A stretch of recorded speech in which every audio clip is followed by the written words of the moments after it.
পুনরায় চলে আসলাম যশোর জেলার ঐতিহ্যবাহী ব্যবসাবহুল এলাকা জিবিরগাছা লাভ।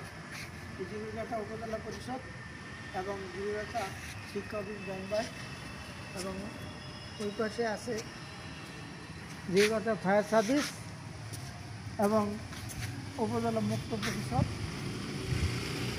মুক্তমঞ্চ। জিবিরগাছা আধুনিক শহর, উপজেলা শহর হলেও এই শহর এবং নগরের সৌন্দর্য একদিকে যশোর জেলার বিখ্যাত ফুলের রাজধানী ঘটকালি এই জিবিরগাছার অন্তর্ভুক্ত এবং এই জিবিরগাছা উপজেলা একটি জনবহুল এবং খুব সৌন্দর্যময় একটি উপজেলা। আমি নৌজন সরকার, আবার দেখা হবে অন্য কোনো স্থানে। ধন্যবাদ। জিবিরগাছা।